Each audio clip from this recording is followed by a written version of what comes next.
તો વડોદરામાં ગેસ લિમિટેડના એમડી દ્વારા પત્રકાર પરિષદ યોજાઈ. તો એમડી વિનય શ્રીવાસ્તવે મહત્વપૂર્ણ માહિતી આપી છે. તો વર્તમાન યુદ્ધ જેવી સ્થિતિને ધ્યાને રાખીને આયોજન કરવામાં આવ્યું છે, ત્યારે ગ્રાહકોને ચિંતા કરવાની જરૂર નથી તેવું જણાવવામાં આવ્યું છે. ત્યારે ગેસ પુરવઠો નિયમિત રહેશે તેવું પણ જણાવાયું છે. તો અત્યાર સુધી 1500 ઘરોમાં પાઇપલાઇન ગેસ પહોંચાડવામાં આવ્યો છે, ત્યારે દરરોજ 20 નવા કનેક્શન આપવાનો પણ પ્લાન છે. ત્યારે ઘરેલું ગેસ માટે 5000થી પણ વધુ પેન્ડિંગ ઇન્ક્વાયરી જોવા મળી છે. ત્યારે વહીવટી મંજૂરી મળતા જ કામગીરી તેજ કરવામાં આવશે તેવું જણાવવામાં આવ્યું છે.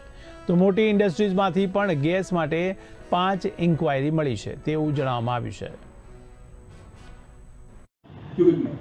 क्यूबिक मीटर में अगर हम बात करेंगे तो हमारे पास देखिए 2,90,000 के आसपास में कनेक्शन है और क्यूबिक मीटर में हम जो करीब सप्लाई कर रहे हैं 1,70,000 के आसपास में सप्लाई कर रहे हैं और गैस हमारे पास में अवेलेबल है.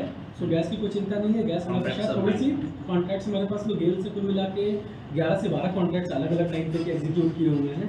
अभी हम लोगों ने पिछले 4 महीने में 2 नए कॉन्ट्रैक्ट साइन किए थे और हम लोगों ने कॉन्ट्रैक्ट पाइपलाइन पे भी किए हुए हैं और हमारे जो 3 एलएनजी स्टेशन है उसके लिए भी ऐसे किए हुए हैं कॉन्ट्रैक्ट्स.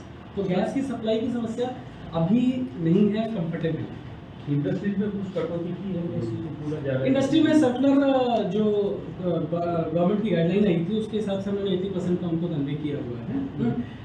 एक्चुअली वो सर्कल इस तरीके से है कि आप 80% पे रिस्ट्रिक्ट कीजिए अपने कंजम्पशन के हिसाब से.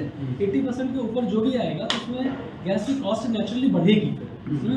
सो इंडस्ट्रीज को सबको एडवाइस किया गया है कि आप कंस्ट्रेंट कीजिए, थोड़ा सा जो आपको लिमिट दी गई है उसी लिमिट के हिसाब से प्रोटेक्शन कीजिए.